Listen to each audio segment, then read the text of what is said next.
Peace and profits, family. Welcome back to Wize Plays WNBA at Wize Sports Bettin. Today is Sunday, August 24th, and we got 3 games on the slate today. But before I get into that, friendly reminder, this is a data-based educational sports betting channel. The first one launched by a black woman in the world. It's not really a picks channel. We use plays to teach you how to I'm using plays. I say we because we are family. But I'm using plays to teach you, and picks and plays to teach you how to spot trap lines, okay? So before you start fussing at me about any plays that don't hit, go on and look ahead. You go on, look in the description. You can find my Cash App. I never beg. I don't plaster my Cash App everywhere. So I never ask for money. But if you want to donate to the channel, the Cash App is in the description. And if you want to up your betting gang, please use my link at oddsjam. They got arbitrage betting. You could look at dozens of sports books at once to find the best odds, and they got EV betting and all that good stuff. So when you use that affiliate link, I get a commission off of that, and I appreciate you in advance for supporting the channel.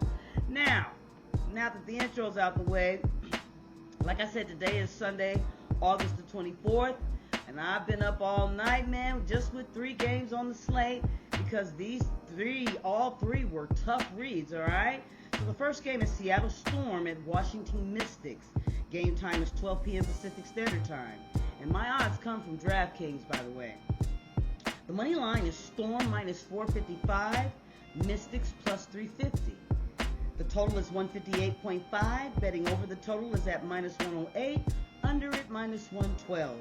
The spread is Storm minus 8.5 at minus 115, Mystics plus 8.5 at minus 105. No injuries are listed for the Mystics or the Storm. The Storm are 17 and 18, Mystics are 16 and 21. The Storm are overall season stat best by 3 games. I had to dig deep for this breakdown because these 2 teams are just really close, okay? Seattle won its last 3 road games, but only won 3 of its last 10. The Mystics are also 3 and 7. All right. When I studied the starting lineups, Seattle's team scores more points per game than the Mystics. Storm averages 3.8 more points per game, 82.4 versus Mystics 78.6. And here's an interesting tidbit. Brittany Sykes was the Mystics' top scorer with 15.4 points per game, but she was traded to the Storm this summer.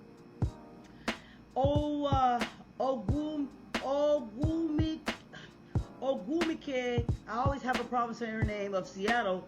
Ogumike, there you go. Ogumike of Seattle is leading scorer of the 2 teams, okay? She's at 18 points per game. That's a good prop to look at, all right? This game, though, is a coin flip, y'all. You hear me? Seattle has the slight edge. They only won 3 more games this season and scored 3 more points per game on average, and are 1 game better away than the Mystics are at home. Now, Sykes was Mystics' star. Now she's at Seattle. So my money line pick is the Storm because of Sykes and recent higher scoring from Seattle.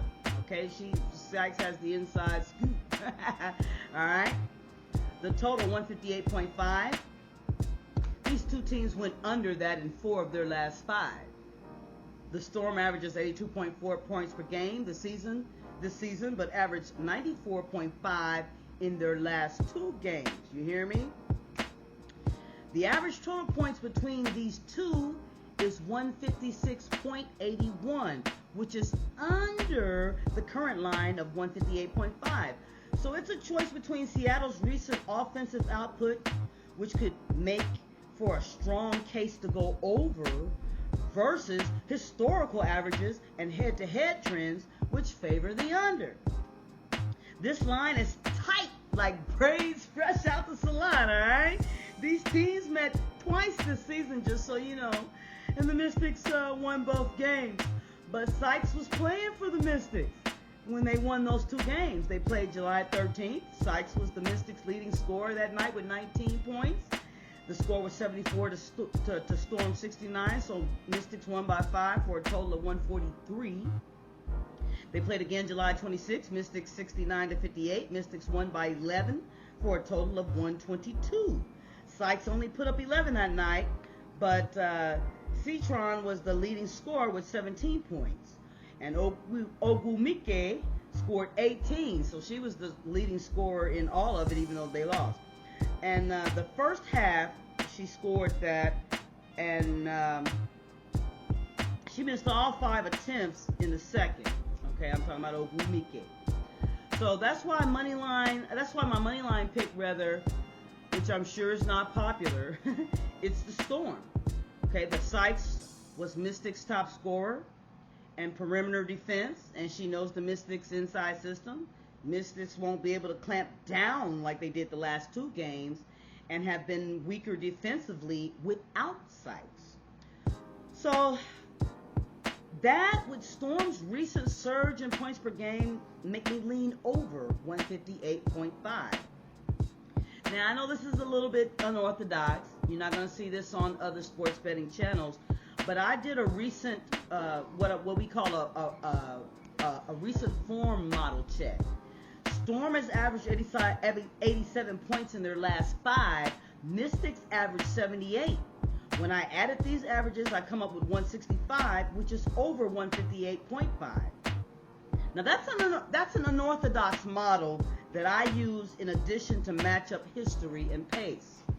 That model alone is a decent quick filter, but I never use it alone.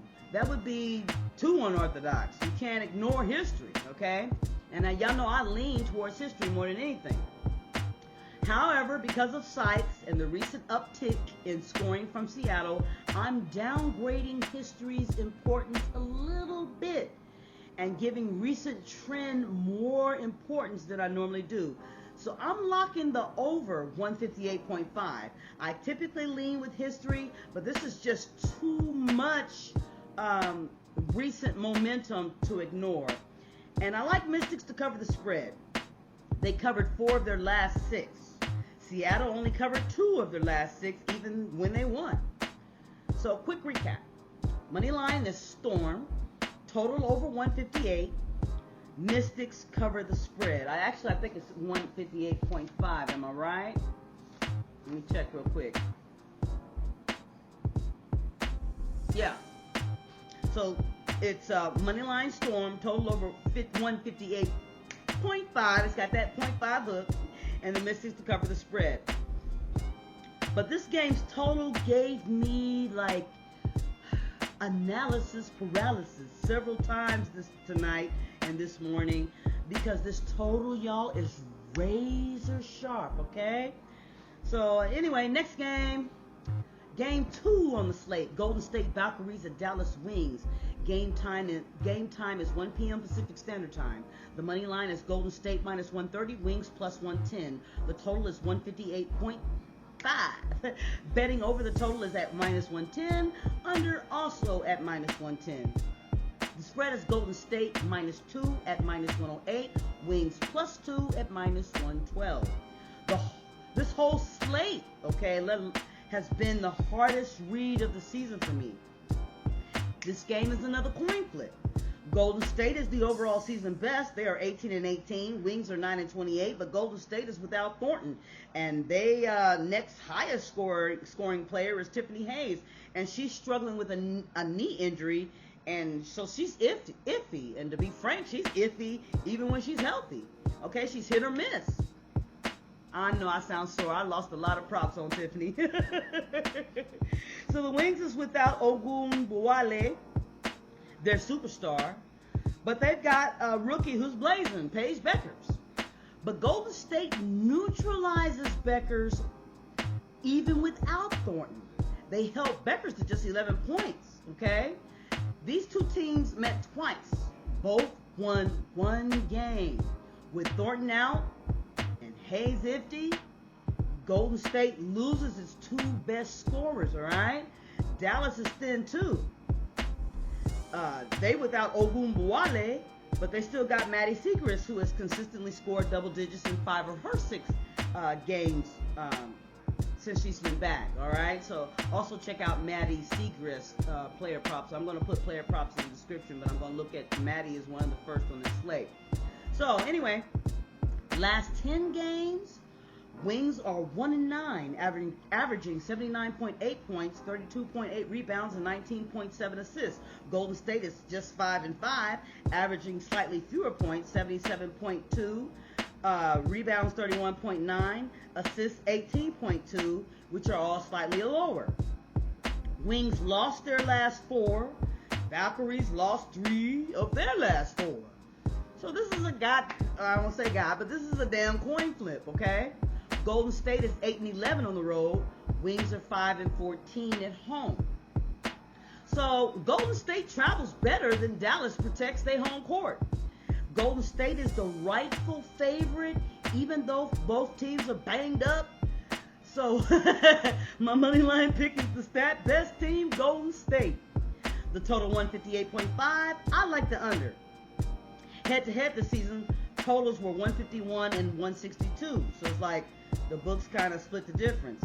The offensive ceiling is lowered in this game, with both teams missing top scorers. You know, Thornton being out, Hayes iffy, and Ogunbowale is out.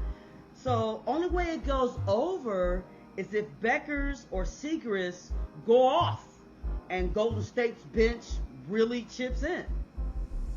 And just so you know, no bench players for Golden State as starters this month went into double digits.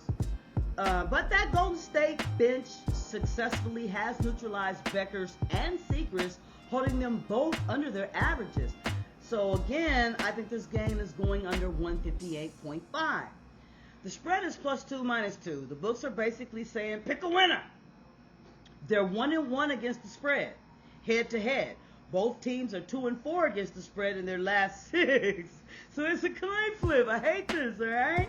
Dallas hasn't defended home well enough for me to trust. So I'm going with Golden State to cover the spread. Quick recap.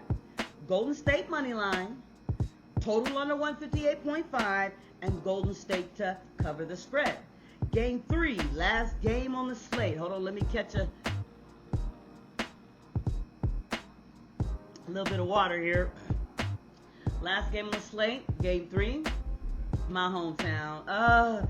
Indiana Fever at Minnesota Lynx. I know they lost the last game.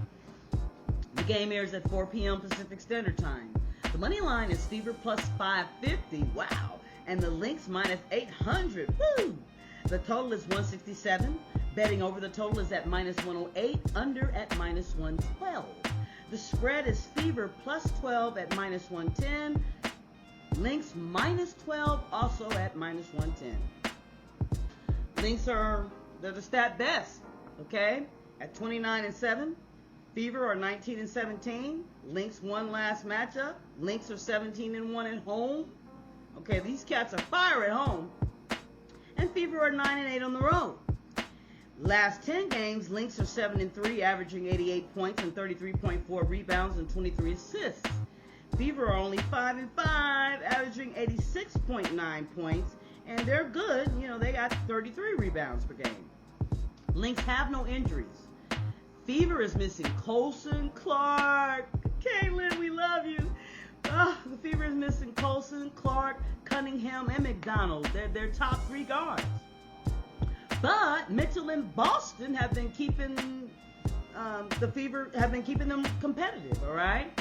But I don't see them beating Colliers, Williams, McBride, and Shepard. I always say analytics are the map, but humans drive the car.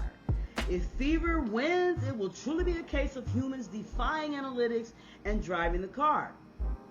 My money line pick is the stat best Lynx. All right, as much as I love my hometown, this is a stat-based channel, and the stat best is Lynx. Now, I lean under 167. It seems high with Indiana missing so much guard power. Their last game was over. It was 185. But Indy scores less on the road, okay? And on August 22nd, versus Lynx, Fever only scored 71 for a total of 163. And that's with Collier, even though she was playing limited minutes. Like I said, these cats are ferocious at home. They score more points with Collier, but Fever scores less when Collier is playing. So I like the under 167 in this game. This is without knowing if Collier is playing full swing or not. If she's full swing, excuse me, Lynx could score higher than normal. They might even hit one of them 100 games, which they rarely hit, but they have hit a few times this season. But I think that will still drive Indy further down. So it balances out. Like I said, when Collier's playing, it drives Indy down, even though the Lynx are getting more points. So I like the Lynx to cover the spread. All right? Quick recap. Moneyline Lynx, total under 167, Lynx to cover the spread. Thank you for watching Wize Plays WNBA. Please like, comment, subscribe, and share this video with one of your sports betting friends if you found this video interesting or entertaining in any way. And remember, bet wise and never bet more than you can afford to lose, all right? Please don't forget to subscribe to the Wize Sports Betting Shorts channel for Major League Baseball picks and plays and other content not seen here. And thanks for watching, and good luck to you on all your open bets. And I will put player props, even though I've been up all night. I love y'all. I'm going to put some player props into the comment section later on this morning. All right, see you in the next one.